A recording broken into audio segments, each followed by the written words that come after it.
Ce sera tout à l'heure. Alors, salut, bonjour, bienvenue. Bien. Vous vous appelez comment? Je m'appelle Sokhna Aminata Gueye. Sokhna Aminata Gueye. Oui, je suis étudiante en DG de l'IFAS de Dakar. D'accord. Alors, allez-y avec moi d'abord et puis allez-y, bonjour. Vous allez bien? Bonjour, je vais bien, monsieur. Vous vous appelez comment? Je m'appelle Mohamedou Gueye. Je suis étudiant. Alors, étudiant? En troisième année, ingénierie financière au Maroc. Ingénierie financière. Au Maroc, oui. Où ça? Au Maroc, à l'Institut supérieur de commerce et d'administration des entreprises. D'accord. Là, vous êtes certainement en vacances. Exactement. Ok. Alors, vous menez des activités, vous préparez des choses. Vous avez une association. Comment s'appelle l'association et vous faites quoi exactement? L'association s'appelle JLS, Jeunes Leaders Sénégalais. En fait, c'est une association qui est composée, comme son nom l'indique, de jeunes leaders qui inspirent le développement du pays et qui encourage les jeunes comme nous à entreprendre. Au lieu de chercher de l'emploi, à créer un emploi, créer leur propre entreprise. Alors, vous faites quoi exactement comme événement à travers cette association? Exactement. En fait, l'événement qu'on veut faire s'appelle Créer ta Startup, comme le fait de créer ta Startup. On va inviter des jeunes sur des plateaux. Aussi, on va inviter des investisseurs potentiels et des incubateurs. Et on va quand même permettre ces jeunes-là de faire sortir le talent qui est en eux. Ils s'organisent autour d'un atelier et ils vont créer des startups. Ils vont présenter ça devant un jury. Et s'il y a des investisseurs potentiels ou des incubateurs, ils pourraient les accompagner. D'accord. Alors, mademoiselle, c'est difficile cette organisation? Oui, un peu. Un peu? Un peu, oui, mais bon, on fait avec.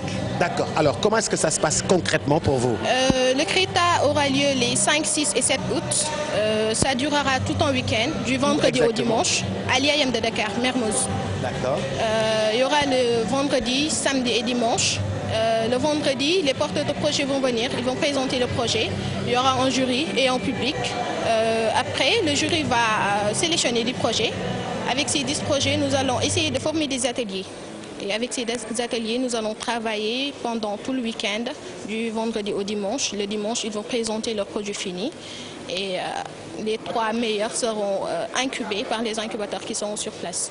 D'accord. Alors, à la sortie, on aura découvert des jeunes qui ont du talent, qui ont envie de faire des choses. Exactement. Et puis, certainement, d'aucuns auront la chance d'être financés. Ah oui, exactement. C'est bien ça. C'est ça, oui. Alors, d'où viennent ces idées-là, où ça se voit un peu à travers le monde? Bon, c'est lui Oui. qui est l'initiateur du projet en fait. C'est lui qui l'a. Dites-moi, ça vous vient, c'est parce que vous êtes sorti, vous êtes allé au Maroc, vous avez vu un peu comment ça s'organise? En fait, de par ce voyage-là, je vais dire, parce que juste après mon baccalauréat, j'ai eu la chance d'être boursier du gouvernement sénégalais. Donc, je me suis rendu au Maroc et là aussi, j'ai eu à participer à un événement qu'on appelait Startup Weekend. Donc, moi, je me suis dit qu'en tant que Sénégalais, pourquoi pas aussi nous, les Sénégalais, nous organisons quand même un événement semblable à celui-ci et que nous aussi, nous pouvons faire comme eux. Donc, l'idée m'est venue de là et j'ai contacté mes amis, mes camarades de classe. On a organisé une équipe et on travaille sur cela actuellement. Ok. Rendez-vous donc? Rendez-vous donc les week-ends du 5, du 6 et du 7 août à l'IAM de Dakar. Et IAM. IAM, Institut D'accord. africain. Monsieur Guirassi, j'espère qu'il va mettre un petit 10 millions dans le coin. Exactement, on espère, nous aussi. Non, monsieur Guirassi, il faut lui demander, il va mettre un petit 10 millions dans le truc, un petit 10 millions pour permettre aux startups de démarrer leur entreprise. Donc, chaque jeune avec son entreprise. Chaque jeune avec son entreprise. Avec son entreprise. Objectif noble. Objectif noble. Mais très difficile. Exactement. Vous savez, le problème chez nous, on peut créer des entreprises, mais la gestion... Oui, exactement, c'est ça. Le suivi pose problème quand même. Mais aussi, nous espérons qu'au lieu de demander des emplois, alors que le marché du travail est saturé au Sénégal, chaque jeune pourra gérer désormais son entreprise et créer des emplois. Qu'est-ce que vous avez envie de créer, vous, comme entreprise? Qu'est-ce que vous avez envie de faire? Ce que j'ai envie de faire, une entreprise de télécom. De télécom? Oui, comme Sonatel, Tigo. Hein? Ouais. Vous voulez travailler là-dessus ou vous voulez avoir votre marque? Je veux avoir ma marque. Super, très fier. Merci. Restez un instant. Je suis en compagnie de Monsieur Ba. Monsieur Ba, moom initié festival bi nga xam ne moom mooy am ca Yaraax festival bi mi ngi tudd Kaay Wan Ma Loo Mëne. Kaay Wan Ma Loo Mëne ku ci nekk ak sa talent Monsieur Ba maa ngi lay nuyu. DJ Boubs maa ngi lay nuyu maa ngi nuyu vraiment groupe GFM yëpp maa ngi nuyu waa Sénégal. Kaay Wan Ma Loo Mëne festival bi moom naka la tëddee ak nu la xalaat bi dikkee.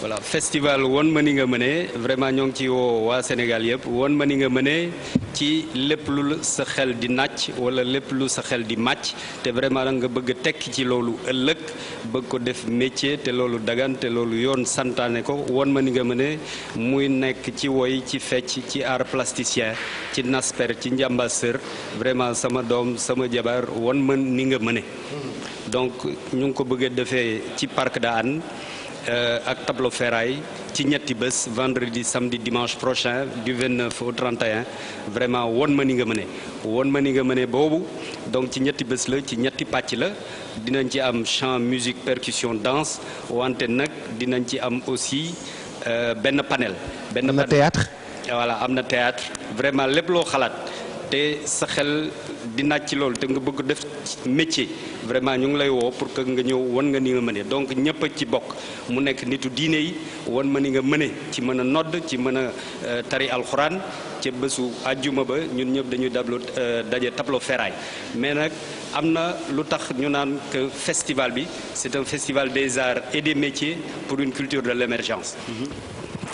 Festival des arts et métiers pour une culture de l'émergence am na lu tax ñu naan que ce festival là est inédit parce que du festival bu nga xam ne bii dañuy fecc dañuy fo reetaan après dem ñibbi déedéet dañu bëgg samedi ba vraiment Sénégal gi yëpp àndandoo ñun ñëpp ñu dem biir parc de Hann daje ak autorités yi daje vraiment ak ministères yi mu nekk ministère de la culture son excellence Mbagnick Ndiaye daje ak moom ak ay direction pour wax affaire artistes yi ci affaire droit d'auteur yi ci affaire SODAV mais di daje aussi avec le ministère de la formation professionnelle Mamadou Talla son excellence parce que dafa am projet banque mondiale bu nga xam ne bii 45 milliards la vraiment c'est pour la jeunesse donc képp ku fa ñëw dinañu waxanteeg yow ci wàllum vraiment emploi ci wàllum formation professionnelle surtout avec le DG Dame Diop avec waa ANFP avec waa APDA vraiment dinañu waxanteeg yow ci mbirum emploi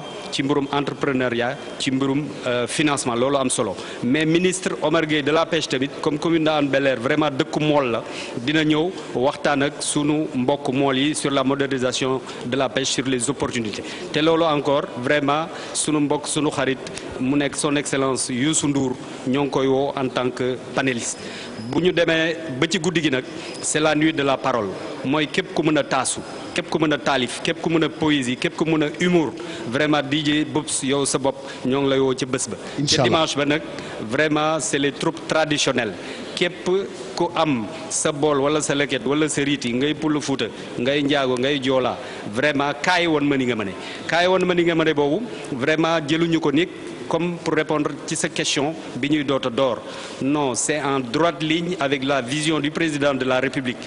Pourquoi?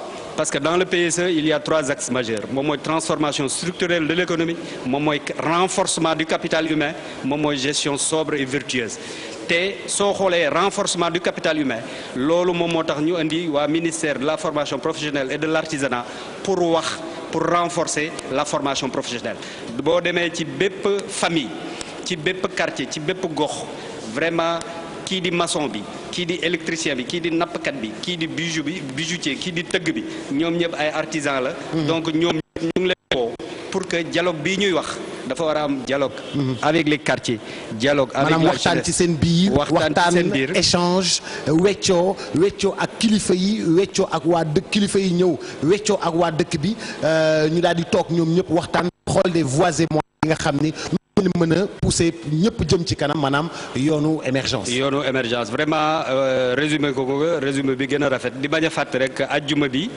ñoo ngi koy ubbee tableau ferraille de Yaraax vraiment di ci woo bépp waa Yaraax di ko tuddee pourquoi Yaraax parc Hann et tout ça voilà c'est parce que on est dans la commune de Hann Bel-Air te ñëpp ci bokk mais waa Ndakaaru ñu ngi leen di woo waa Sénégal ñu ngi leen di woo ajjuma boobu donc c'est la nuit du prophète képp ku mën a tagg sallallahu alayhi wa sallam képp ku mën a tagg yonent bi ña ngi la cay woo donc sunu jarbaat yi toog kii di Zeynab kii di Kiné Diagne Zeynab di yëngatu ci wàllu arab di doomu oustaz Mor Thiam kii di Kiné Diagne di artiste bu mag donc ñoom la ñu bëgg ñu yéeg avec l'orchestre national pour vraiment won ma ni nga mëne donc am nañu ñeneen i Vous artistes. faites éclore des talents.